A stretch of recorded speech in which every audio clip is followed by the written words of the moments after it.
Okay. Good evening. Are we live?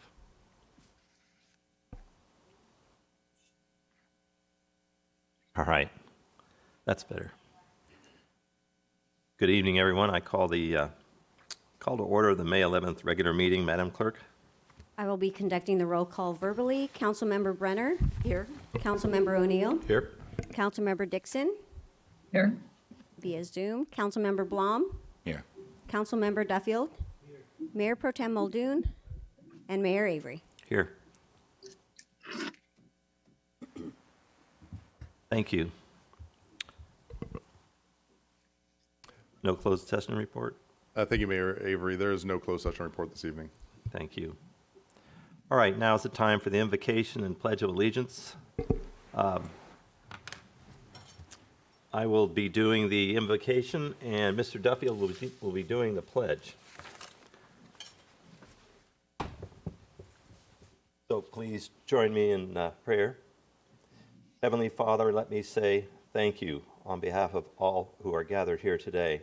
Thank you for your many and abundant blessings.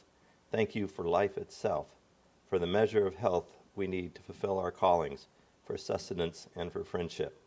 Thank you for the ability to be involved in useful work and for the honor of serving our community. Thanks as well for the freedom to embrace you or the freedom to reject you. Thank you for loving us even so from your boundless, gracious nature.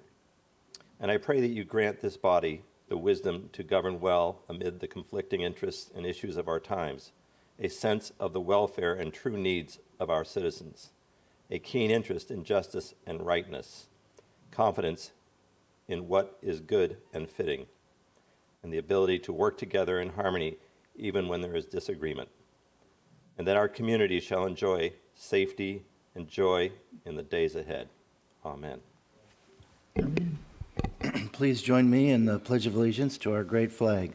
Ready, begin. I pledge allegiance to the flag of the United States of America and to the republic for which it stands, one nation, under God, indivisible, with liberty and justice for all.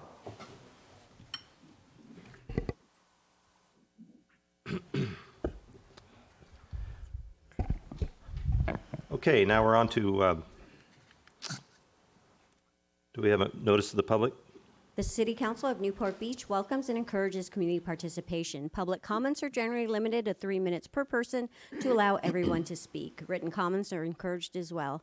The City Council has its discretion to extend or shorten the time limit on agenda or non-agenda items.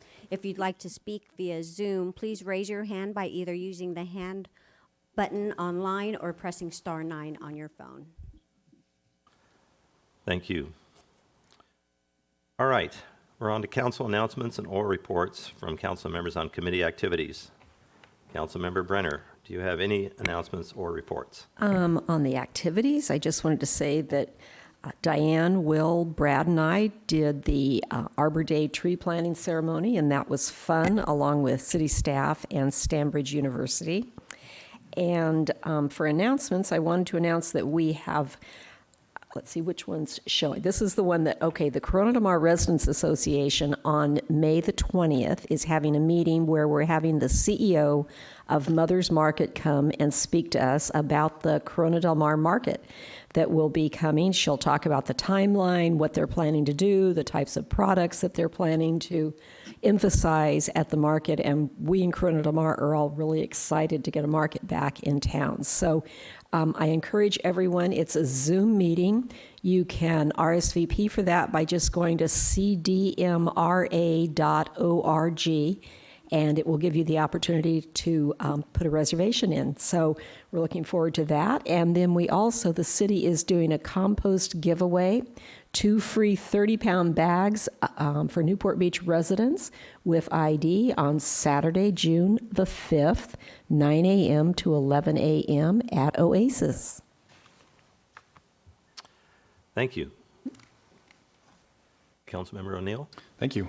We have a Finance Committee meeting on Thursday, this coming Thursday at 3 p.m. We'll be talking about the draft of our upcoming budget. I also had lunch today with the folks who are helping to run the local Make-A-Wish Foundation. They they're doing some pretty amazing things, and so I wanted to make sure I highlighted. If you don't know what the Make-A-Wish Foundation is, it's for children who are either terminal or critically ill, and they go in and ask for wishes, and the foundation helps arrange those. They tend to be, anything from going to Disneyland to meeting a celebrity that they want to meet, or a whole bunch of different things up and down. And sometimes the kids want to be a firefighter or a police officer or something like that. And so I, of course, volunteered our department to help with that if we find one of those children. So anyway, Make-A-Wish is doing some pretty cool stuff, and I just wanted to make sure I highlighted that. And then the slide up on the, let's go back one slide, please. There you go. So want to make sure I'm highlighting the Community Programs and Special Events Grant Program, which you can find at newportbeachca.gov/grants. The application deadline is coming up soon. 2 types of grants are available, one for community programs and one for special events. To qualify, applicants will need to demonstrate that the programs or events benefit the city of Newport Beach and its residents. The deadline is in 2 days, on Thursday, May 13th at 5 p.m. So again, if you'd like to, go to newportbeachca.gov/grants. And then we'll go to the next slide. Wanted to highlight on Wednesday, May 26th from 12 to 4 p.m. in the Newport Beach Civic Center. I already said May 26th. So we have a vaccine clinic. We'll have walk-ins welcome. If you'd like an appointment, please call 949-644-3355. This particular clinic will be distributing Moderna vaccines, either your first or your second dose, and also the 1-dose Johnson & Johnson vaccine. Thank you. Thank you. Councilmember Dixon. Thank you, Mayor. Yes, 2 announcements. I will mark your calendars for Thursday, June 17th at 5 p.m. I'll have a virtual Zoom town hall for residents of District 1 or anyone, certainly. And this similar agenda items as always, the public community development, harbor, public works, public safety, police, and fire updates. Specifically, there'll be emphasis on talking about the housing element for residents to get the update of where we are.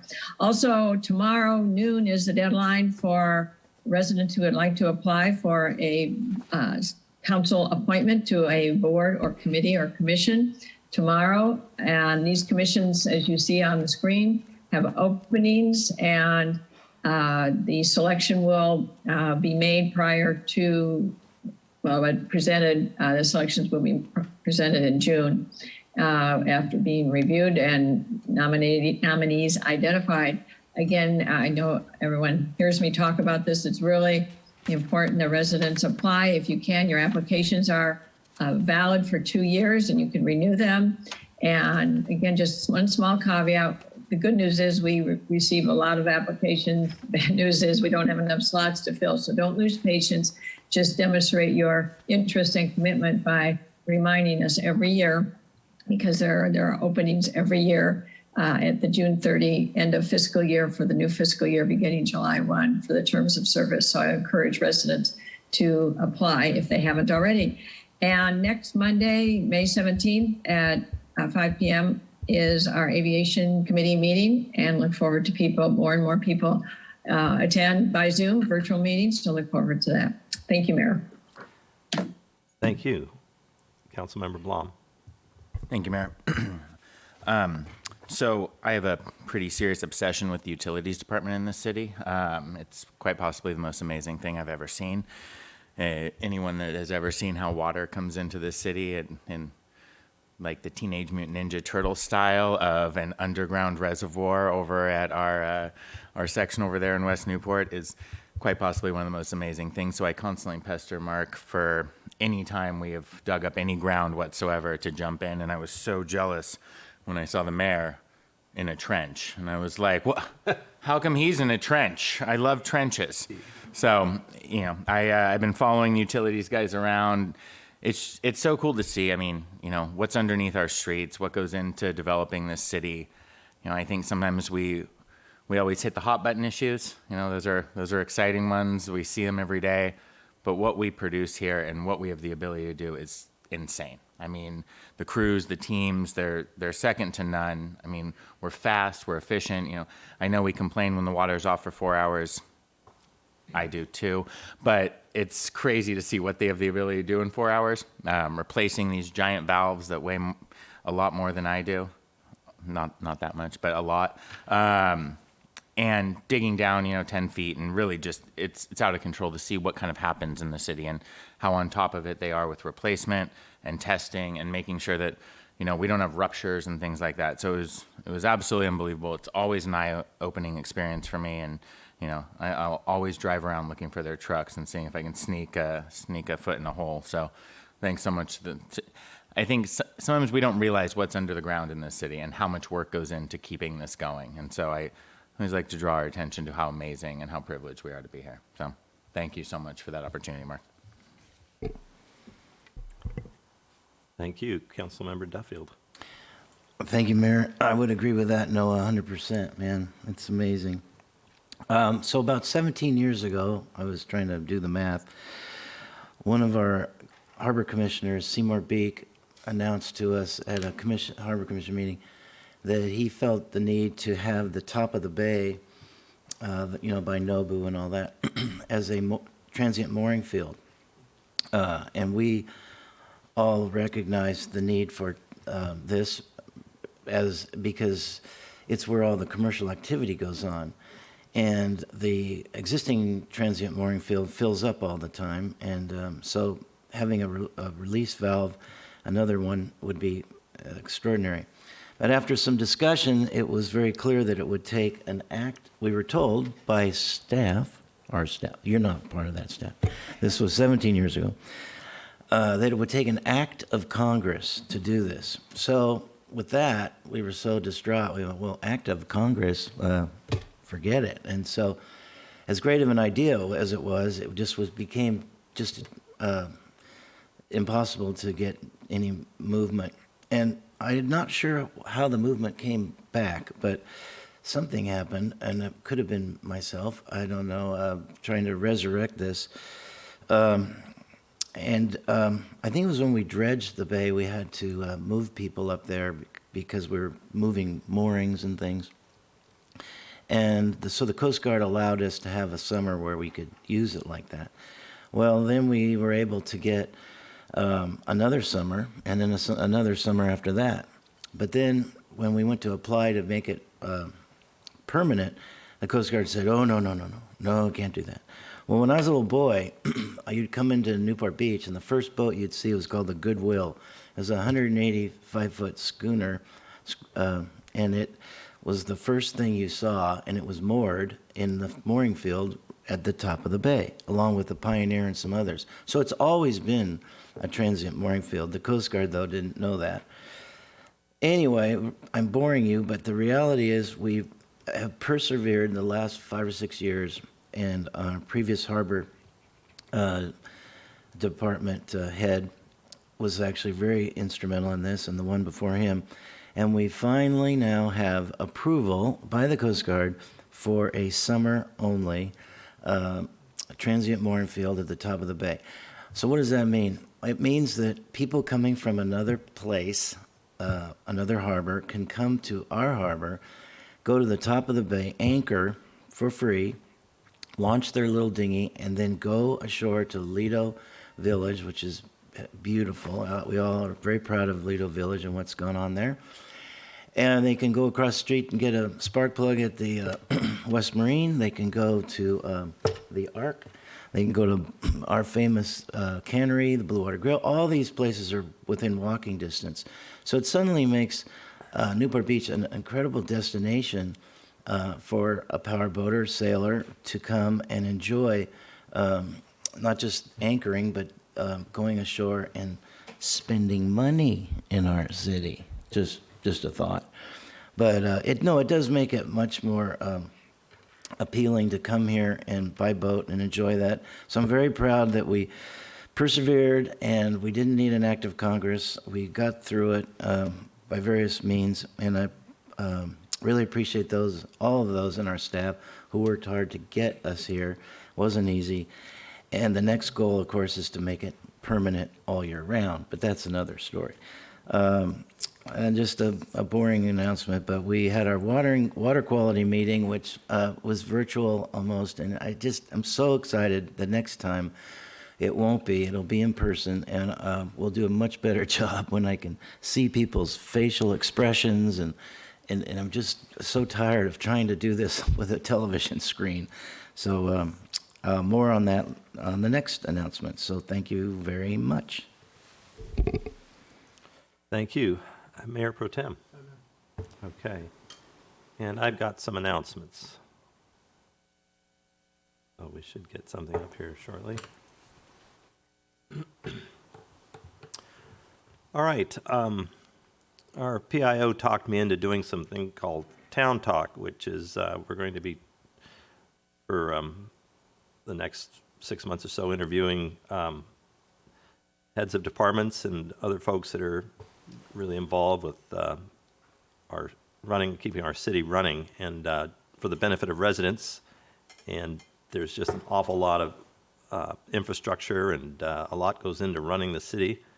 And I feel really good about sort of explaining it out. To Mr. Blom's point, one of the benefits of going on to council and serving the city is just getting to know how the city works, and it just continually impresses all the time.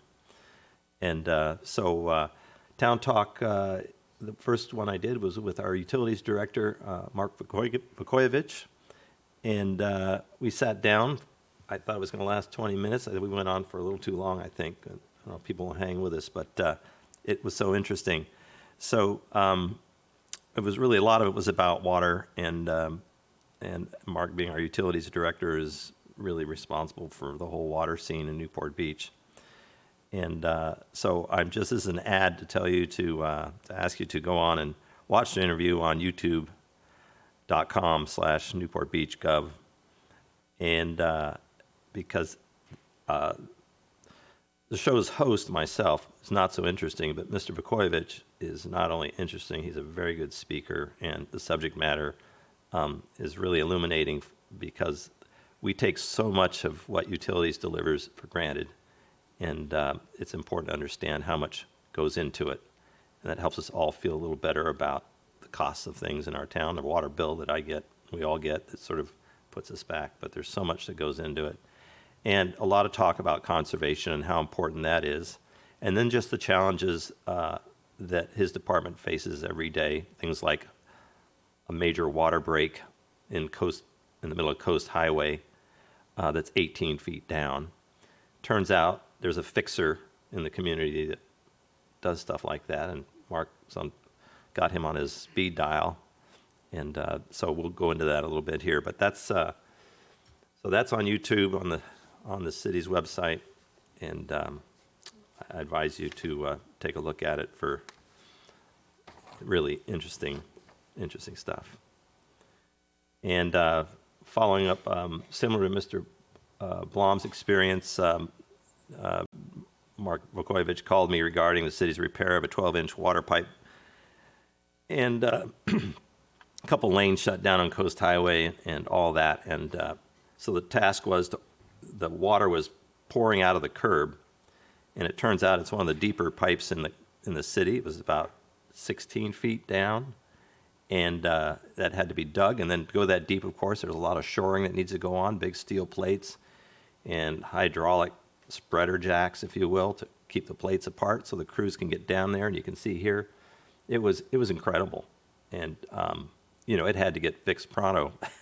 And so, instead of taking a week or something, it was just a matter of days and hours and days. It was quick. And they just came together with a game plan immediately, and using new technology from Germany, lined the existing water line with Kevlar, strengthening the pipe liner. They also had a really cool stainless steel band that went over the pipe as well. And so all of that, was not kind of custom built. But according to directors, the new liner is a game changer. And so hopefully that will not happen again, certainly at this location. And obviously there was more going on with the pipe, but the liner will take care of that.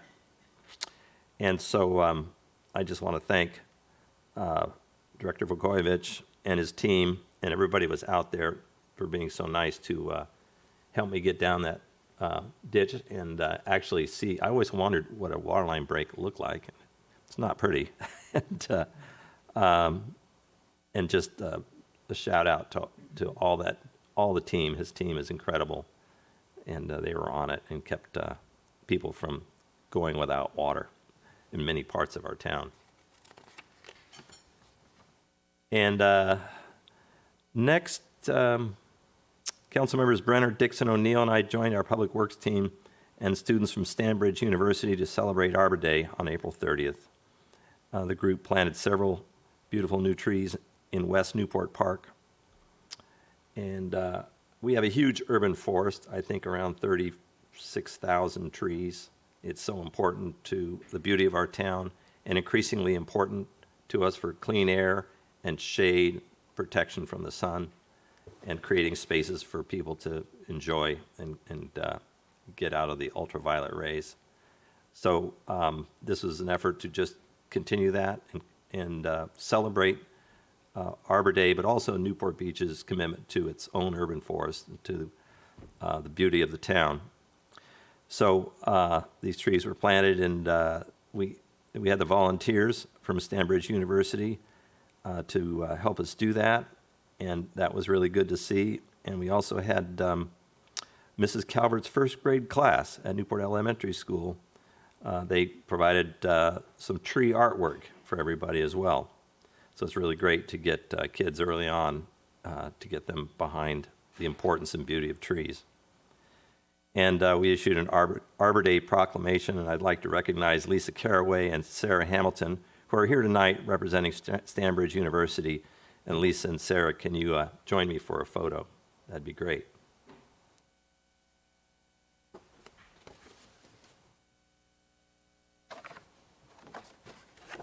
And I don't know if you'd like to say something.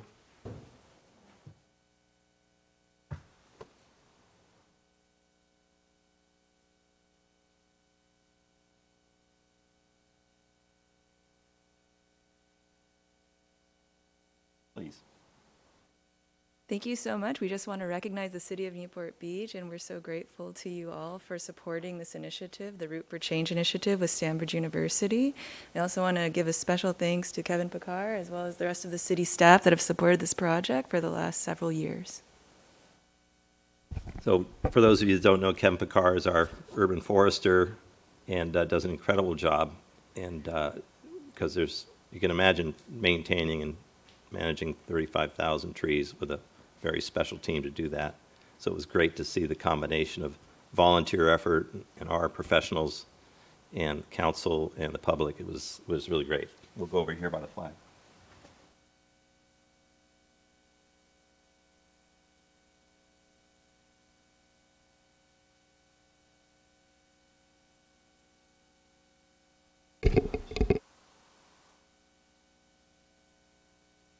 One.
I had one more report here.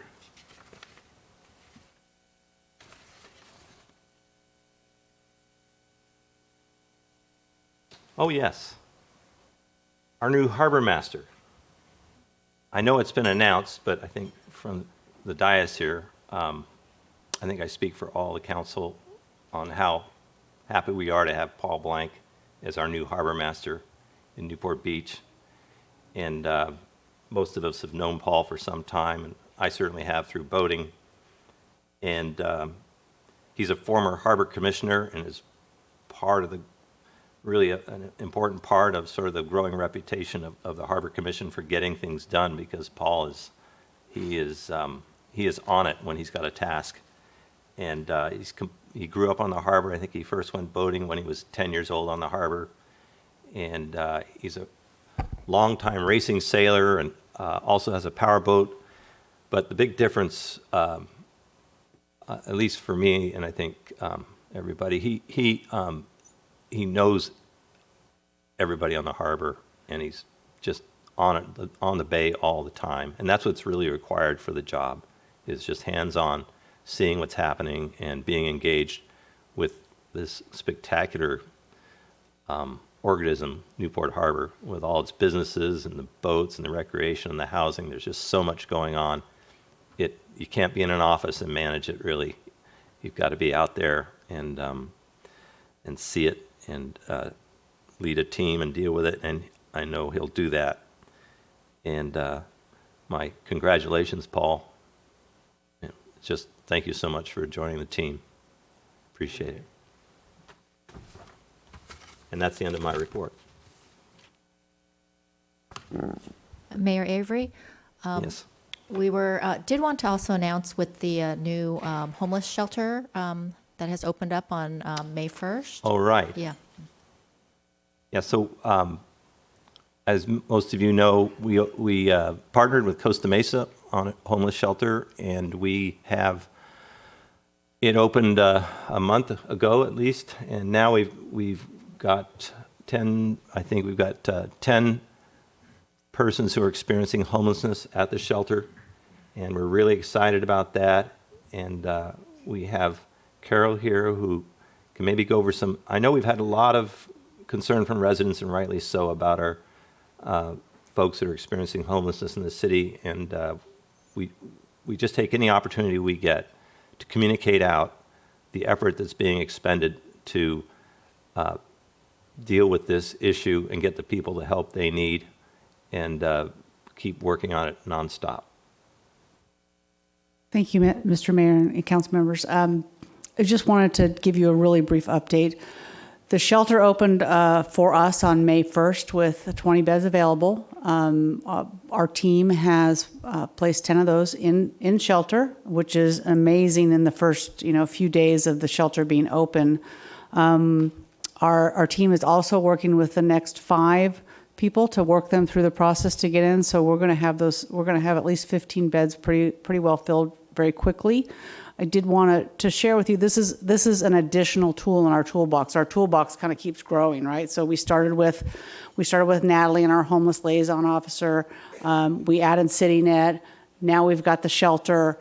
They are doing a tremendous amount of work. Some of our very long-term homeless folks have gotten into shelters or have gotten into other more permanent living arrangements, and sometimes the community doesn't seem like it looks that way because there's this constant kind of turning of people that come in and out. And so we are making progress.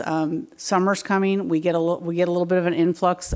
Everyone likes to come here in the summer, including some of our homeless folks. And so, but our team knows everybody, and we know their situation. I know it's really frustrating for the community when we say, you know what, there's not a lot we can do. We will be able to say, we now have a shelter bed for you, and these are some of your options. So we'll be working closely with them.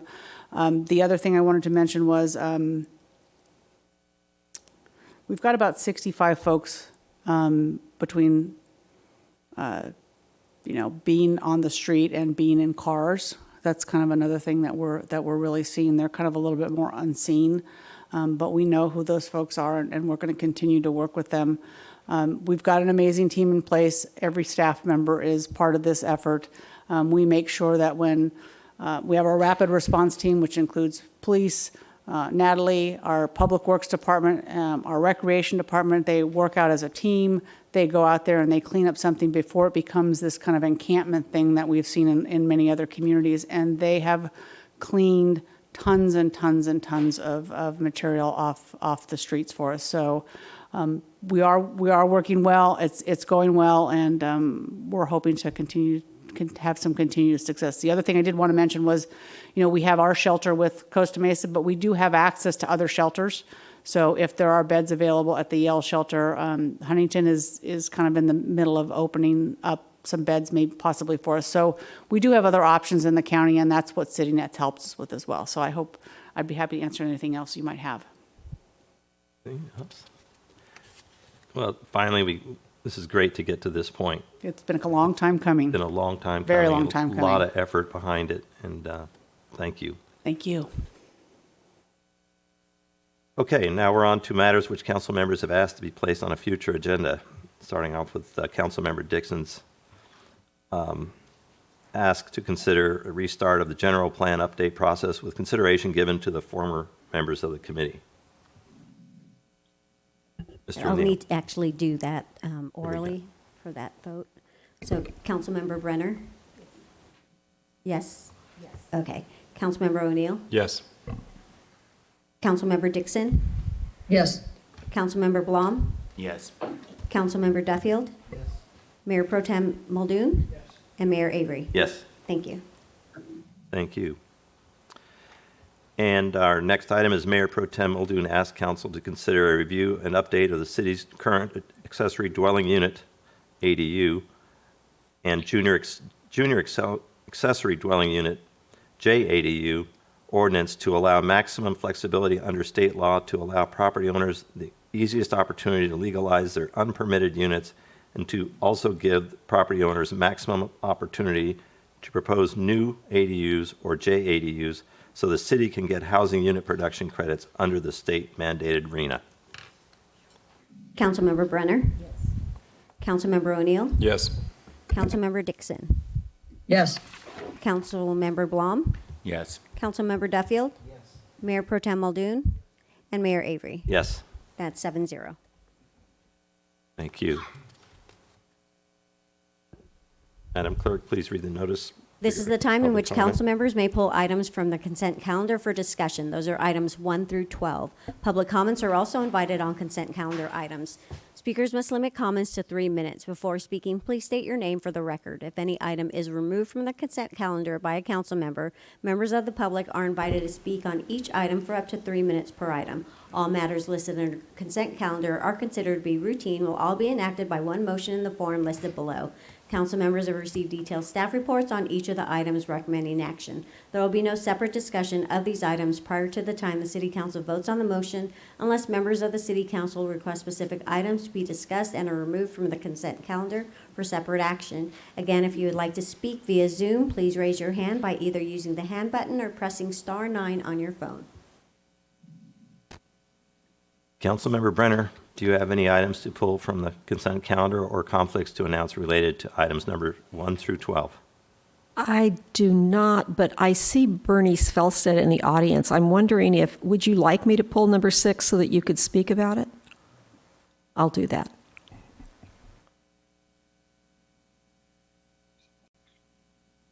Councilmember O'Neill? I'd like to lodge no votes on items 3 and 7.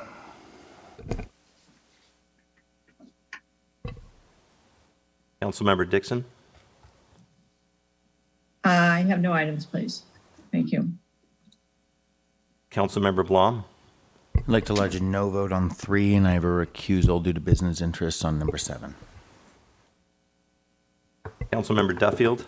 I'd like to lodge a no vote on item number 7. Mayor Pro Tem Muldoon? Yes, I will be submitting for myself a recusal. Number 4, due to business conflict interest and undergrounding, potentially for wireless telecommunications, and a no vote on number 7 and number 10.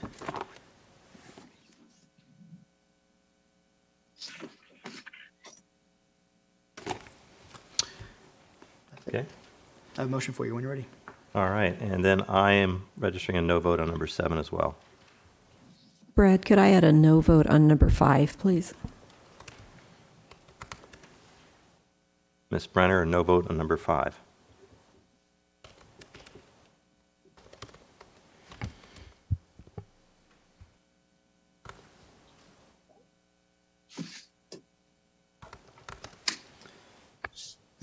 And just briefly, with the making of the motion, given that there's 4 no votes on number 7, would you like us to return with a resolution of intention to disestablish the business improvement district? Have any comments on that? O'Neill? I guess so. If we could have that added to the motion, then. Okay. Right? The most complicated motion in my tenure here.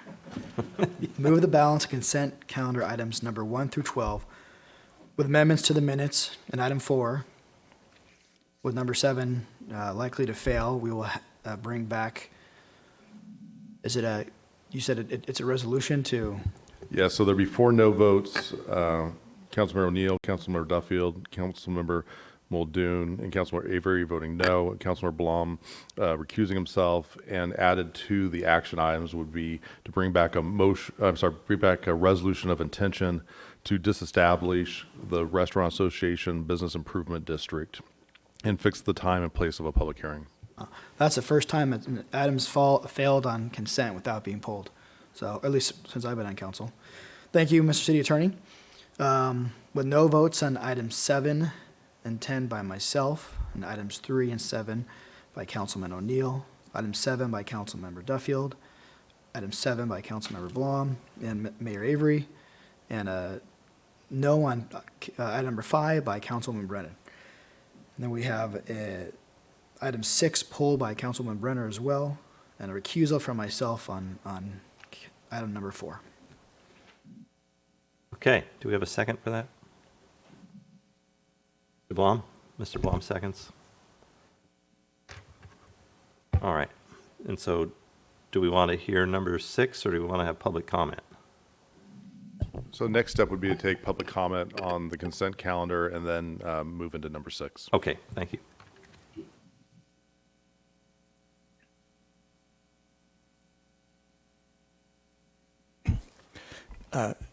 Mayor Avery, members of the council, my name is Jim Mosier. I have 2 comments on the remaining items on the consent calendar. First, item number 1, the draft minutes. You have some suggested corrections from the city clerk. I would like to point out on page 2 of those, in the middle of the page, there's a paragraph about Councilmember O'Neill noting the importance of referring the housing element update items to the residents and assuring one of his colleagues on the council that their comments were not part of the housing element, but that the council would talk about the topics later. I'm quite confident that the colleague he was referring to was not Councilmember Brenner, as it says in the minutes, but it was Councilmember Dixon, and specifically her concern about public outreach before adding the Lido Village to the opportunity sites. And then the second comment I wanted to make is about item number 5, which I found very strange and trying to figure out what it means. It says a resolution is supporting California Assembly Bill 327. What is strange about this is it describes the bill. It does not explain why the council is supporting it.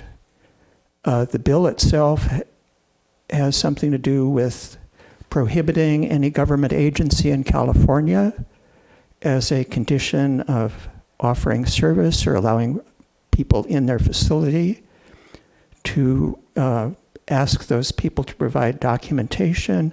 It says regarding the person's vaccination status for any COVID-19 vaccine administered under an emergency use authorization. I thought your concern might be about the documentation, but there's no, this does not prohibit asking for documentation about a COVID vaccine that was authorized under a non-emergency use. So I'm concluding your concern has something to do with the emergency use vaccines. And I find that strange because this council has always looked at the Hoag Hospital as being the ultimate authority on everything related to COVID. And Hoag Hospital has been administering those emergency authorization vaccines. So is your concern that they are endangering our health by doing that? Or without an explanation of why you're supporting the bill, I found it very puzzling. Thank you.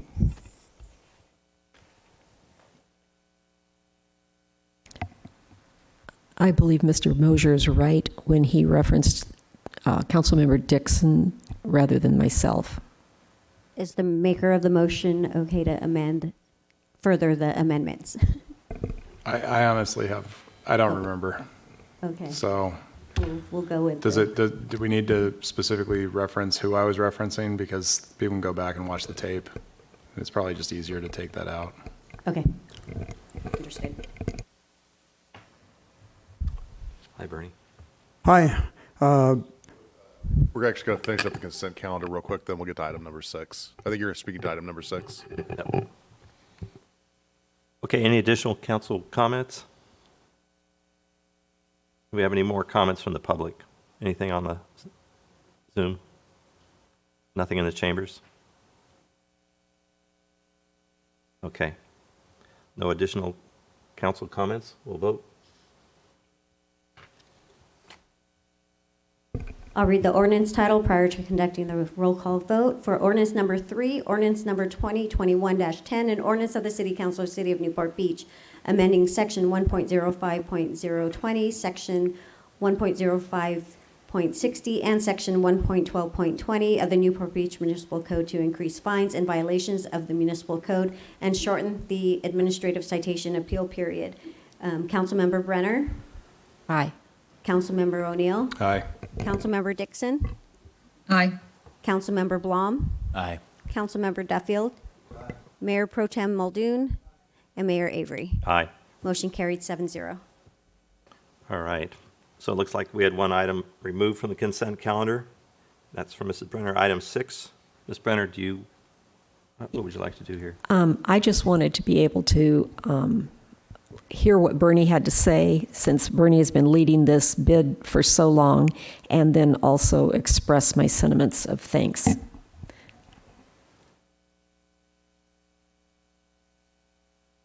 Mr. Mayor, City Council, Bernie Svalstad, the chairman of the Chronomar Business Improvement District. I want to thank the council and the many, many councils for the last 24 years of supporting the Chronomar bid. Actually, Mr. Blom's father was very involved at the beginning, and I took over after him. The bid was established in 1997.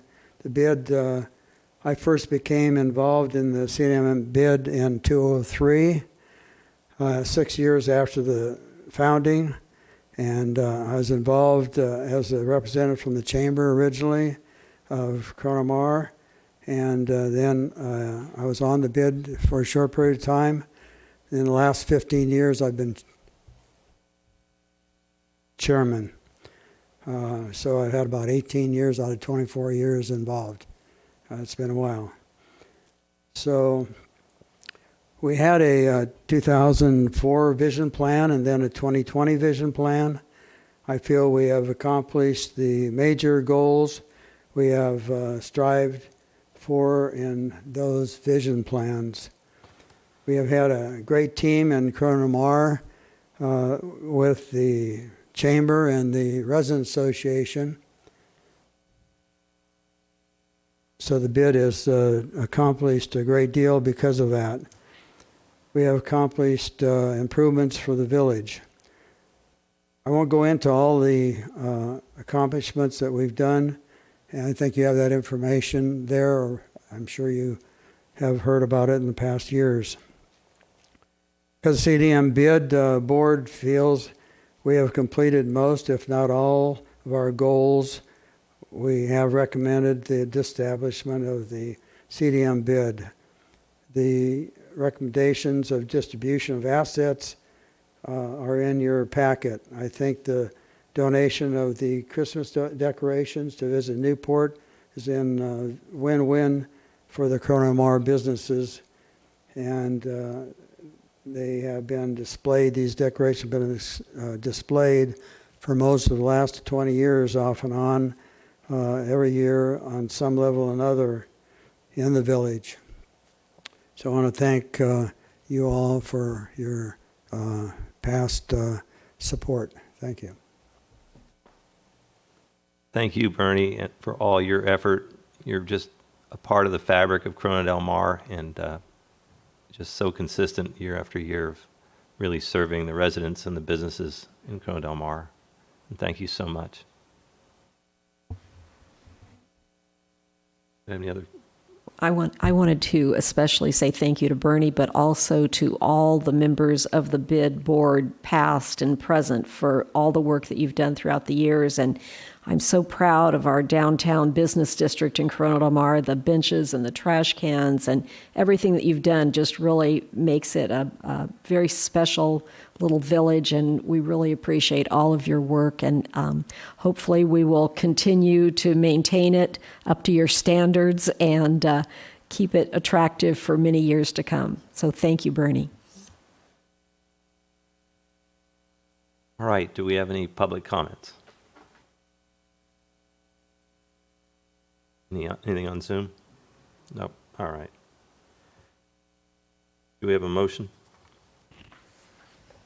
I'll move staff recommendation. I'll second it. Thank you. Let's vote. Councilmember Brenner? Yes. Councilmember O'Neill? Yes. Councilmember Dixon? Yes. Councilmember Blom? Aye. Councilmember Duffield? Mayor Pro Tem Muldoon? Mayor Avery? Yes. Motion carries 7-0.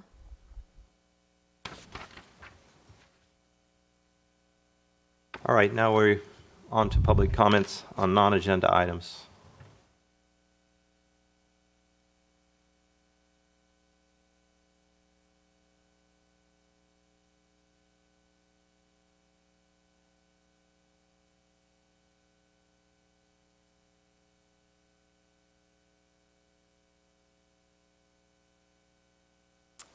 Hi, it's good to be here. And I came with a letter for all of you people because it's kind of too long to go through. And then I will say a couple things. Who do I give them to?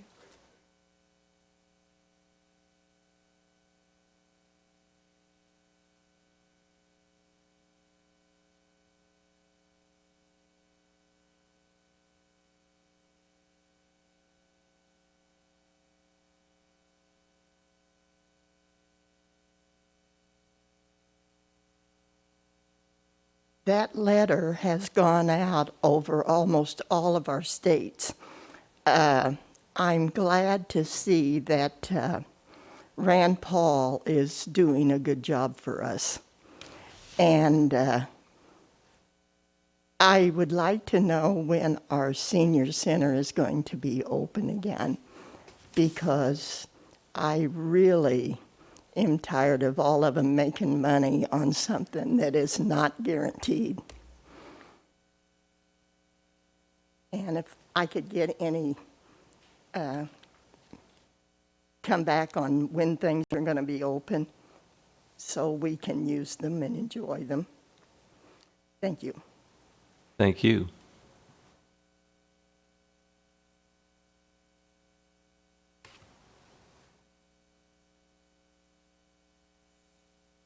Good evening, Mayor Avery, Council. I'm George Leslie, and I'm here on behalf of the Exchange Club of Newport Harbor. I'd like to announce the 2021 and 12th Annual Field of Honor at Castaway Park that will begin this Saturday, May 15th, which is Armed Forces Day, and will continue day by day through May 31st, Memorial Day.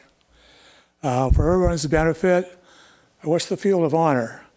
The Field of Honor is how we at the Exchange Club of Newport Harbor choose to honor our military and our first responders and our emergency medical personnel, all of whom put their lives at risk 24/7, 365 days a year, and we all benefit from that. So how do we honor them?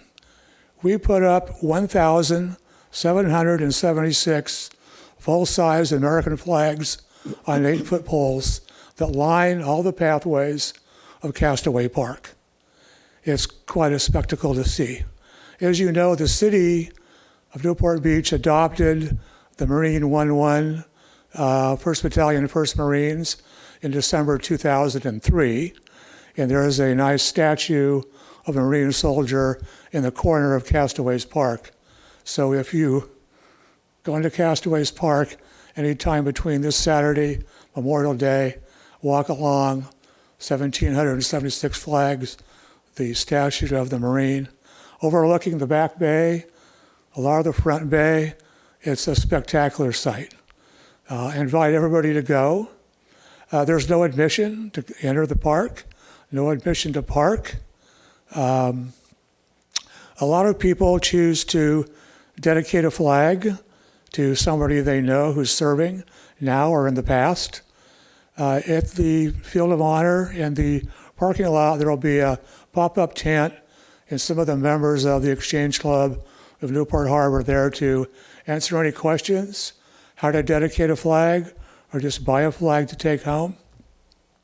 People that dedicate a flag, you buy a flag, it's $45, and you give us information on the person you're dedicating the flag for. And we'll put that information on the flagpole, marking the flag for any flag you want to designate in the park. Some people bring photographs, other memorabilia to attach to the flag. It makes it really, really personal. Again, it starts Friday, February 15th, goes through Memorial Day. I think that covers. Anybody have questions? Thank you, Mr. Leslie. It's an incredible thing the Exchange Club does. It makes it's such an important tradition in our town now, and it's so important to represent and thank those that have provided our safety and our freedom by their sacrifice. So it's very much appreciated, and I look forward to purchasing a flag for my father, who served in the Navy in the South Pacific in World War II, and my grandfather, who served in Europe in World War I. Perfect. Thank you. Well, thank you, Mayor, and thank you to the council for accommodating us over the years. Thank you very much. Thank you.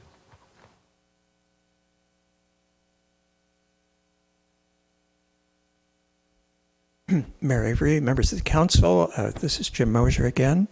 I don't know if you were otherwise notified of this, but for the rest of us, we would have had to read the fine print of the Planning Commission agenda report to realize that on April 30th, our Community Development Director, pursuant to the new Council Policy K4 that you adopted a few meetings back, issued a new interpretation of our general plan such that 30% of all of the voter-approved hotel rooms in certain hotels in our general plan are now voter-approved residences.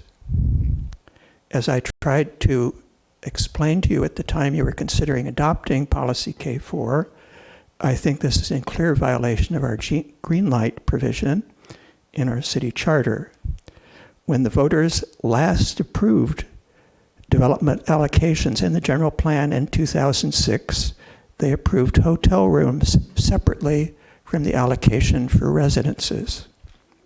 This was made explicitly clear during the city council hearings about the adoption of the 2006 general plan, so there's no doubt about what it was intended to mean. Here in Newport Center, all of the voter-approved residences have been built since 2006, and we've gone beyond that. Councils recently, with the Vivanti Senior Project, have added another 90 units. And Mr. Ridgway, with his car wash project, is adding to add 28 more. We have built all that the council can add without voter approval. Yet this determination by the Community Development Director claims to have created 200 to 300 more voter-approved residence allocations here in Newport Center. To me, that is clearly an evasion of the city charter. The idea that we could meet our RENA requirement by reducing our number of hotel rooms and increasing our number of residences might be a very good idea. It's something that should be discussed in the context of the housing element update. It may be worthy of making a general plan amendment to that effect, but it needs to be a general plan amendment. It cannot be an evasion of the city charter. It cannot be by the pen stroke of our community development director. Thank you. Thank you. Do we have any other public comment?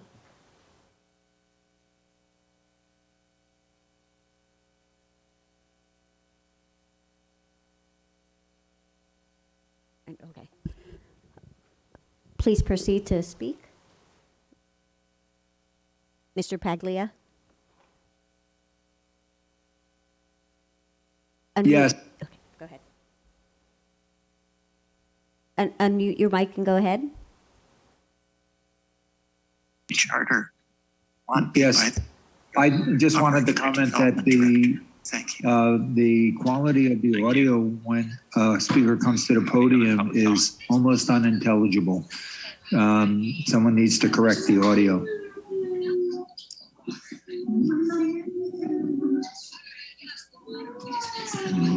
Yeah, we'll work on that for sure.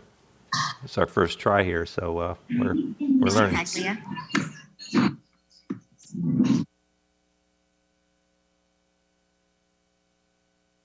Does he have more comment? All right. Yeah, it helps if folks mute before they speak. So we just have to work on that a little bit. Informing, I guess. Any other public comment? Okay. Seeing none, we'll move on to tonight's public hearing. And this is ordinance number 2021-11, zoning code amendment to allow eating and drinking establishments and health fitness facilities within the mixed-use Dover Westcliff zoning district. That's PA 2020-1-316. So Georges. Good evening, Mayor Avery and City Council members. Simone Georges, Community Development Director. This is a zoning code amendment that was requested by Councilmember Duffy Duffield. What we're doing is for those 6 properties on Dover between 16th Street and Westcliff, we're just adding additional uses. So those uses are going to be the restaurant uses, the fast food service, and the gymnasium service. I have Jocelyn Perez, who actually has a PowerPoint if you'd like. If not, then we're happy to answer questions.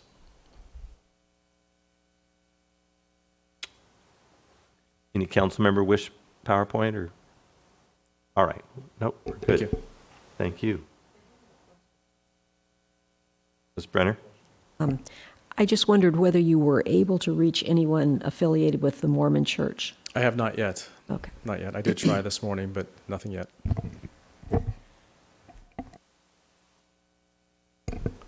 Is someone behind you? Oh, yeah. sorry. No, I'm sorry. What I'm saying is I believe there is a representative from the Mormon Church right behind you. So. Yes, please. We can talk after this. Yeah. Good evening, Mayor Avery, council members. My name is David McPhee, and I am here to offer some comments on behalf of the property owner at 801 Dover, which is the church building, the Church of Jesus Christ of Latter-day Saints, sometimes known as the Mormons. Right? I think some of you may know Dan Livingston, who I work with as part of the church leadership in our region. He sends his regards. He wishes he could be here. He's asked that I appear today and just offer some comments on this agenda item. And we're grateful for the opportunity to comment on this matter. We've submitted a detailed written response, which I hope you've seen. And I don't mean to repeat that in full, but I thought I'd just highlight a couple of the items. The short version is we do have some concerns about the proposed amendment. And this namely has to do with the parking challenges that we have encountered over the years at 801 Dover. We are grateful to have heavy use of that building, particularly in the evenings and on weekends. And it's heavy use relative to the size of the parking that's there. We've taken some steps over the years to try to deal with that situation. So we have an easement at the adjoining lot where we're able to use parking on weekends and evenings.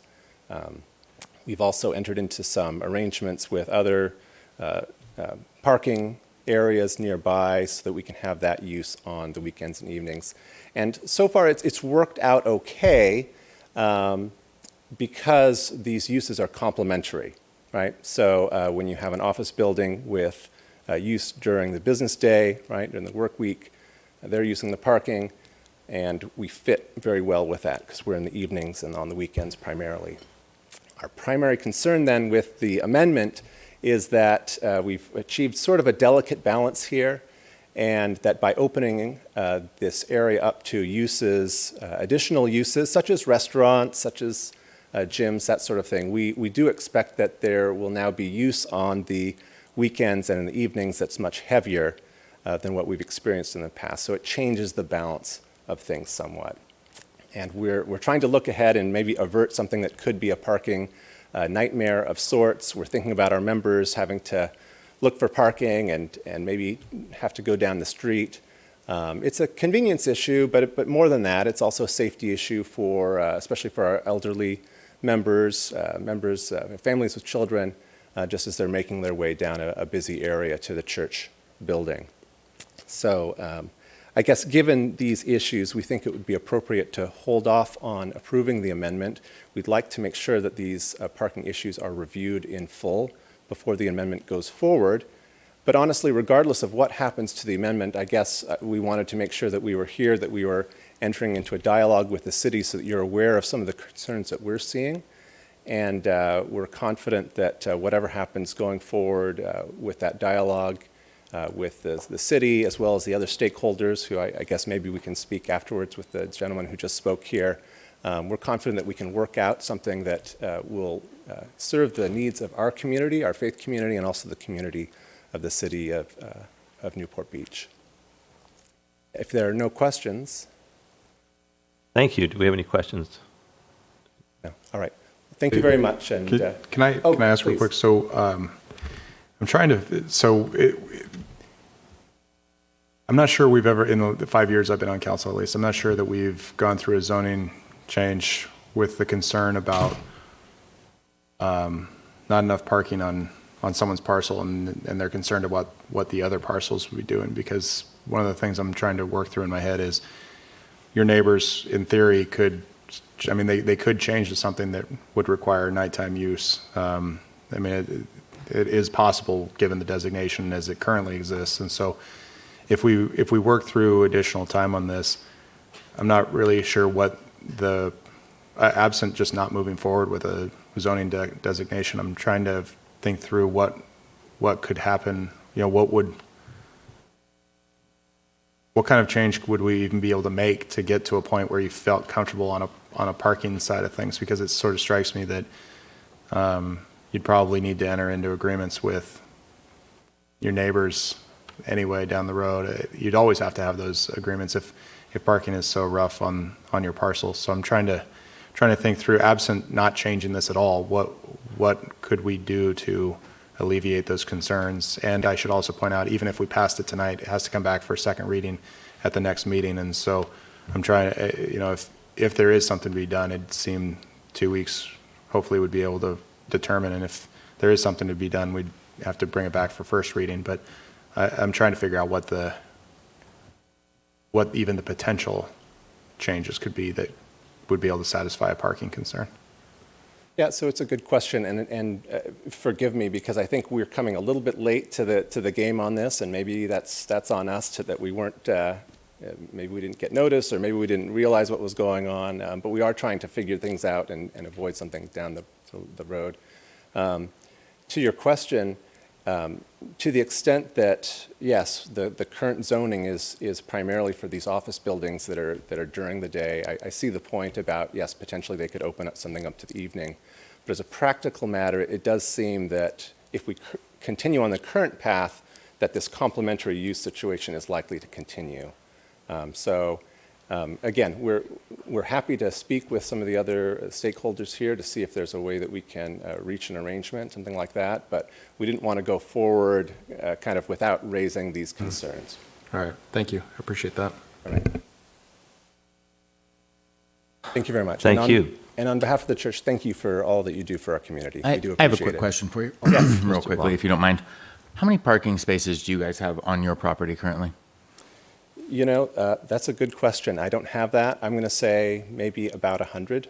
Okay. And about how many parishioners do you guys have on a typical service? Typical service, I mean, it's changed course, just with roughly is fine. COVID, right? So I'd say we have maybe 100 to 200, two congregations that meet. The problem comes in the summertime. We get a lot of visitors on Sundays in the summer. People are vacationing with families and that sort of thing. So we easily swell to almost double that on a summer Sunday.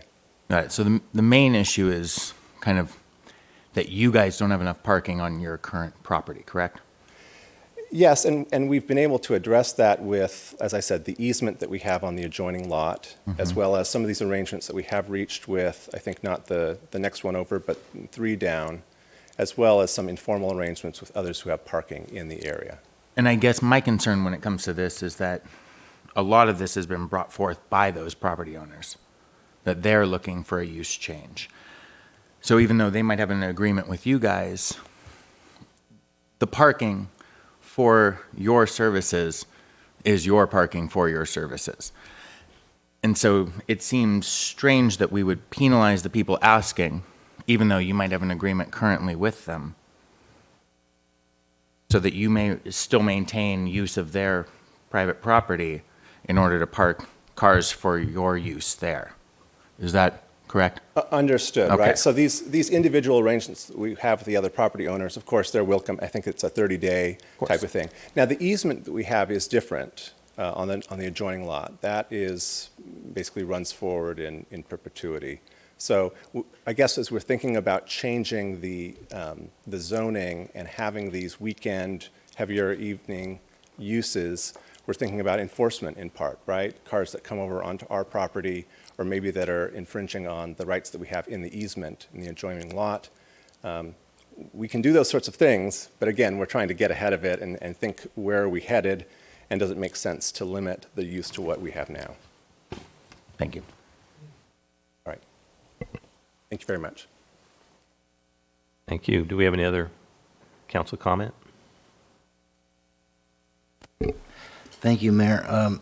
The applicant came to me originally to express the need for this change. As we all know, the market for office space is tough at this point, and the use within a few hundred yards away is restaurants and gyms and things, workout centers. So the question really to staff was that the applicant proposed was, why is this little section zoned this way? And to be honest, I think the staff kind of shrugged their shoulders and said, we don't know. It's sort of somewhat like an anomaly, so to speak, that this fell through the cracks. And so as time goes on, things change, and those buildings that I drive by them every day, and there's very little activity, and this is a way to rejuvenate that little zone, and the impact that it may have to this facility is inevitable. But at the same time, these property owners are kind of somewhat desperate to put a product there that is usable and has a future. So that's kind of where I was sold on it, and I'm just hoping that we can work out something with the church, and I believe that possibly it could with the existing owners at some point. There seems to be a lot of areas around there that you could make deals with people. I'm hoping, as nobody wants to see a negative impact on a facility like the church. But in fact, the other properties are feeling the brunt of this, and they would ask that we do something to help them stay in the marketplace and thrive. Thank you. I just want to second what Councilman Duffield said. that we've heard a lot from these business owners, and they're looking to just reinvigorate. And I think for up here and what we're looking for the city, reinvigoration is what we all want. I think it brings life back to the city, and especially in districts that we see that need that reinvigoration, areas that people feel hamstrung, that they can't do anything to their property, that they're stuck in a dying office market, and they would like to put the money back in. And from our perspective, or my perspective, I should say, that when property owners want to reinvest in their property, that's a heaven sent to the city. In the same way I would look towards the church. When you guys want to reinvest in your property, we want to help you do that as well. And I think it only enhances the area around. It gives more walking traffic. Maybe it creates actually more parking, because restaurants require a good amount of parking. No one knows that quite as much as I do. But I think it gives alternatives. And I think sometimes even the morning services or things like that, maybe you pick up service times for that, or the ability to use those parking lots in the early morning hours for those services rather than the evening hours. So I'm all for working with every part of this. I think a good deal is when everyone leaves slightly unhappy, but at least somewhat got what they wanted. And this, as we're looking at the city as a whole, I think this just makes sense to kind of continue what's been going on. And I think, if we look towards, where we've seen Gracias Madre go in and Kit Coffee, it's only been a heaven sent to the city. It's added something, added new development, new life to an area that really had been a little bit defunct for a while. We've seen a lot of transient occupancy there, and now as it's brought something more, I think the other business owners in that area. And sometimes when I think of church, I think of community, and I think of the fact that a lot of us will figure out the way to be part of that community, part of that walking group, maybe more bike racks, more golf cart spots, and you'll see those residents make their way there. And I think that's what we're all looking for, kind of that micro-transit style. And so, whatever we can do to support the church, we're happy to do. We're also here to support the businesses and the residents that are there as well. And so we are here for you. We're not against you. Just, I know I'm always come off a little harsh up here, but that's okay. But in the end, I think we can definitely roll towards a mutually beneficial situation here. Thank you. Any other comments? All right, we'll go out to public comment. Do we have? All right. Please go ahead and speak, Ms. Sakuna, and mute the device you're listening to. Thank you. Hello, I am Laura Cunha, and I'm calling on behalf of DMP Properties, the property manager and ownership for 1501 and 1515 Westcliff Drive, right there on the corner of Westcliff and Dover. It's our thought that a restaurant or fitness tenant would be able to make use of our ample parking field in the evenings and weekends without impacting our normal Monday through Friday 9 to 5 office tenants. Because sadly, otherwise, the property is being underutilized during those other times, and the parking field on our side remains empty. The ownerships within the district, in my opinion, really shouldn't be penalized because of the deficiency on another property owner's parcel due to an existing use. And as we've talked about, as it stands, any of these properties under the current zoning code could be redeveloped as a mixed use with a residential component and still associated on-site retail, and the parking oddities that come along with that. How the current amendment's written, there's going to be safeguards in place regarding the parking needs via city review and permit applications. And then I don't know if it was mentioned before, but these uses were previously allowed. There was a zoning code change back in 2010 when this property went from an APF zoning to a mixed use. And when that changed, for whatever reason, these particular uses were omitted. And so we're really just looking to see something reestablished that was there previously and getting us a little bit back in line with the neighboring properties. This could mean new walkable amenities, for the benefit of the local residents, such as, walking over for Sunday brunch or stopping by a fitness class after work. And we fully support this correction to the existing zoning code and truly believe that it'll be a great aid to the local ownerships and our leasing efforts, add valuable amenities to the local Dover Shores community and the Castaways community and just greater Newport. And thank you for your time. Thank you. We have other public comment? Mr. Clow, go ahead and speak. Good evening, Mr. Mayor and members of the City Council. This is Charles Klob. Firstly, I'd like to echo what an earlier speaker said. Watching the council meeting online through an app, the quality of the audio is as good as it usually is. Watching it on Zoom, the quality of the audio from any of the mics in the chamber is horribly poor.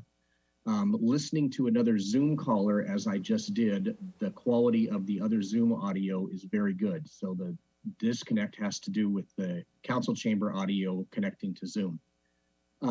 Regarding this issue, I don't necessarily disagree with the changes, but I'd like to point out a couple of things that you might not know or might not be obvious in the staff report. They were pointed out in the letter from the church, and that is that next door to this property is a apartment complex that might surprise you to know that 25% of the population in District 2 lives in that complex. It's notoriously underparked, and the residents there park in every available legal and illegal space around it, which exacerbates the parking problem for the church because nobody can ever park on the street. Regarding the mixed use, as the gal explained, they can redevelop that into mixed use right now. So far that hasn't happened. I can't explain why. I understand the desire for restaurants, but the proposal before you tonight not only includes restaurants, but it includes the possibility of fast food drive-throughs that could be open late at night with a residential component above it. And I don't think the residents are recognizing that that's what you're poised to approve tonight. My speculation is that they might not have an issue with sit-down restaurants. They might not have an issue with fast casual restaurants. And the gym thing can also include yoga. And you folks may be aware of the challenges of yoga places where double the people are there for the beginning and the end of every session. But I don't think the residents would be opposed to gym or restaurant use, but I bet they'd be shocked to discover they could have a fast food drive-through open 24 hours a day that has residential above it. Thank you for your time. Thank you. Mayor, I'd like to speak to that really quickly. It does not include drive-through restaurants. In fact, it cites it directly. The proposed zoning amendment does not include drive-through facilities. So just to clarify the record on that, no drive-throughs are allowed. Restaurants and gyms are, but that was an incorrect comment. Thank you. Any other public comment? All right. Do you have any additional comments from council? O'Neill? Yeah, Mr. Mayor, I'm going to support this, and I'd like to encourage, to the extent that the church is able to do so, a quick reminder that this is a two-step process, so we will be coming back in 2 weeks. So there is a little bit of a limited window. So we do require second reading. So Mr. Georges right here is our community development director. Really encourage the church to make sure to reach out and speak. So in the intervening 2 weeks, if there is a solution to be had that would require us to come back for first reading, I think that'd be great. Otherwise, I think at this time I'm going to move staff recommendation. I'll second that, please. Okay. All right, Mr. Duffield seconds. All right, no further comment? Wait a minute. Wait a minute. Okay, Diane. There's no sound. We couldn't hear. I couldn't hear anything that Mr. O'Neill said. The sound, and I concur, the sound tonight has been very difficult. Diane, can you hear me now? I can hear you now. Okay, so what I was saying is that given that this is a two-step process where we have first reading tonight and second reading at the next meeting, that I encourage the church to spend time speaking with Simone, and that if in the intervening 2 weeks there's a solution to be had, they would bring it back for first reading to incorporate that solution, fantastic. Otherwise, I made the motion to approve staff recommendation, and it was seconded by Mr. Duffield. Okay, thank you for re-speaking that. May I make a comment, Mr. Mayor? Yes. Thank you. Mr. Klob mentioned about the adjacent apartment building. Maybe if they have a parking management plan, perhaps that should be looked at. One way or another, maybe the church can, even if there are unused parking spaces inside their parking structure, maybe the church could have access. So maybe there are other possible neighboring solutions. Thank you.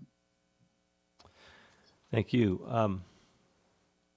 I would just like to say I live close by here, and I bank at the Union Bank, so I'm through that area quite a bit. And it's always occurred to me how underutilized it is. And given what's been going on 17th Street, and that's really changed things for the better, certainly for Costa Mesa. But it just makes sense to me that a proposal like this would go a long way to revitalizing this section here, which is amazing to me, except I'm sure there's certain peak times, and we certainly want to work with the church, but we've got to find a way to, all of us have to find a way to make it work where these property owners can bring their properties forward and participate in what's been going on in many places around this town in terms of getting their businesses more successful and creating more vibrancy. So I'm for this as well. Thank you.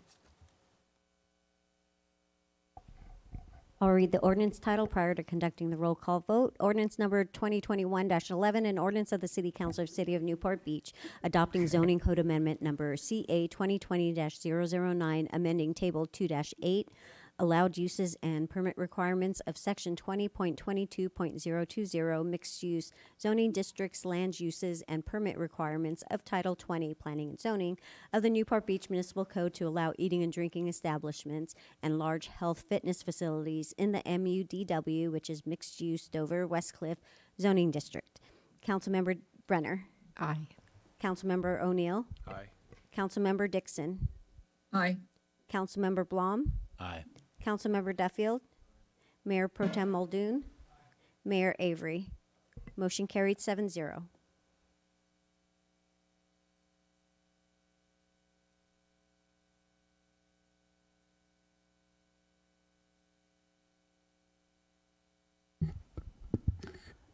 Yes, this will be very brief.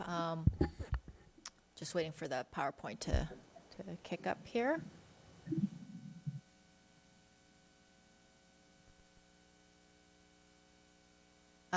So very good news. As you know, every Tuesday, the numbers get updated by the state, and that one stubborn number, the case per 100,000, has dropped below 2, and we knew that was what we needed for the county to enter into the yellow tier.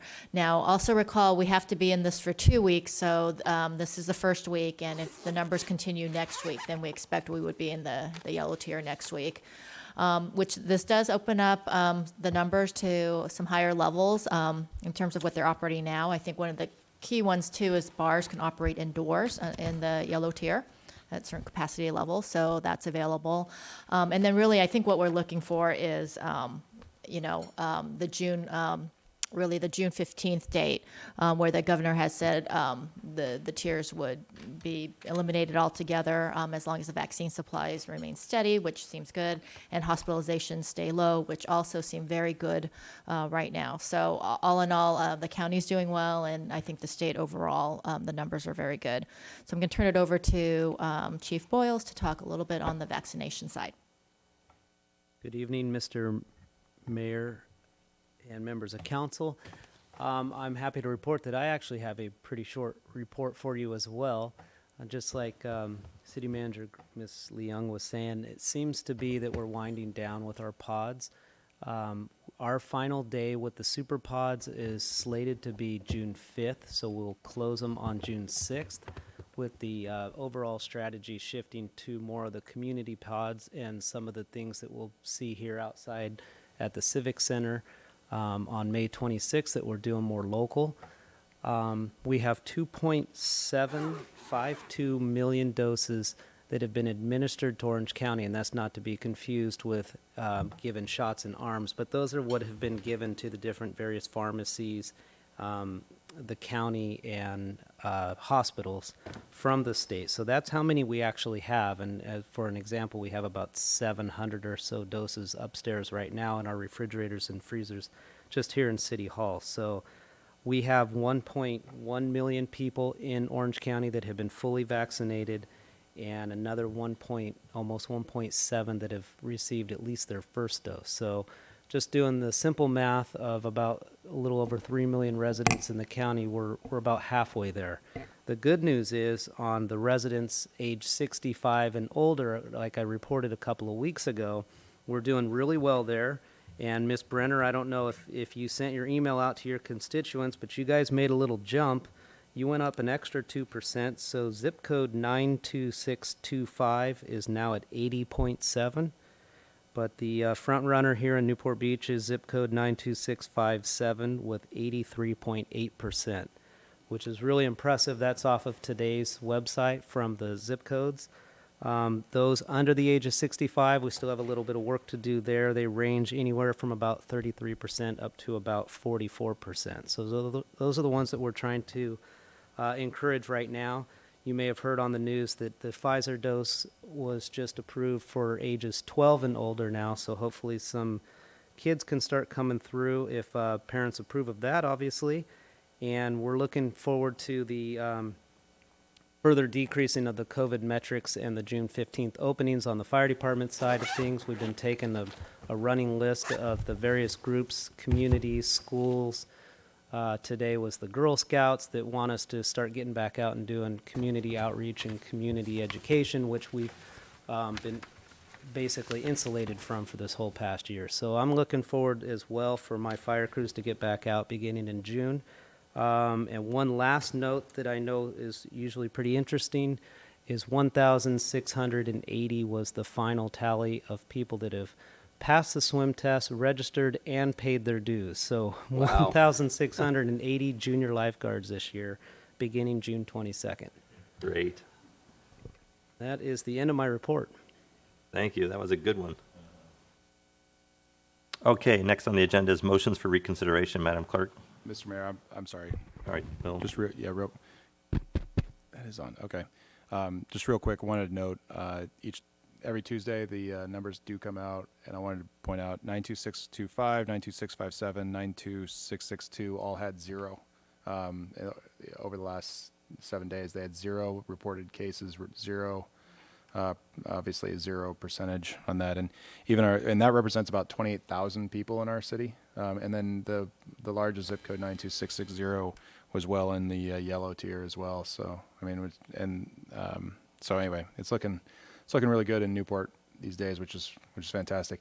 And Ms. Young, I meant to ask, given that June 15th is coming up pretty quick, when are we going to be discussing outdoor dining potential extension? Yes, we're planning on bringing that item forth on June 8th. June 8th. All right, thank you. Mayor, public comments on this item? Any public comments? Anything on the? No on Zoom. All right. All right. Motion Any for motions for reconsideration? None? All right. Okay.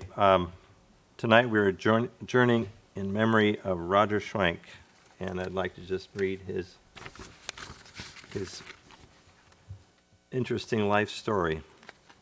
Roger Schwenk and his wife moved to Newport Beach in the mid-1960s, and a few years later opened Old Newport Antiques, located on Old Newport Boulevard. Schwenk's youngest son, Christopher, explained his father's diverse interests. My father loved the problem-solving and analytical side of engineering, but he also had an intense interest in history. He loved working with antiques and restoring them for the people to use and enjoy. My father felt antiquing was the original recycling. Nothing was ever wasted. He was truly a legend in antiquing circles, noted for his keen eye and encyclopedic knowledge of history as well as artists and craftsmen. This was Steve Rosansky talking here. And he was born in Chicago, Illinois, to parents who were born in the late 1890s in an era before powered flight would go on in his life to build and develop some of the most sophisticated and advanced space systems of the 20th century. In the early 1940s, his family moved to Miami, Florida. This change in location exposed Schwenk to a wide array of outdoor and ocean-based activity, and he and his friends include future cinematographers James Pergola and future United States federal judge Eugene Spellman, and they would trek through the Everglades, sail in Biscayne Bay, and spearfish off many reefs and explore the deserted Florida lighthouse. That love of the ocean drew Schwenk into the United States Navy, where he served with distinction during the Korean War. He was stationed in Japan, the Philippines, and Korea. After his honorable discharge, he received his electrical engineering degree from the University of Florida. Schwenk, taking a break during his service to the U.S. Navy in 1951, then came to Southern California to begin his career in the aerospace industry. He contributed to many pivotal programs, including Sprint Zeus and the Manned Orbiting Laboratory, the Delta launch vehicle, the Space Shuttle, and the International Space Station. He retired in 1993 as a senior scientist from McDonnell Douglas. During his life, Roger developed a deep passion for the arts. His love of music, especially classic jazz, was a major part of his personality. He also had a heavy interest in classic films, and Greg, his oldest son, said, "One of my earliest memories was watching Dad and singing in the rain." He knew everything about classic films. He was intrigued with the creative process and respected the abilities of people both in front and behind the camera. This was a major inspiration for me to build the Newport Beach Film Festival. He is survived by his wife of nearly 56 years, Joan, and sons Christopher, Greg, and daughter-in-law Vanessa, and his nephews Don and Brett Bailey, and several cousins. The family has established the Roger Schwenk Memorial Fund at the Newport Beach Film Festival to assist aspiring artists and filmmakers to participate in this annual event. For more information, please see www.newportbeachfilmfest.com. We are adjourned.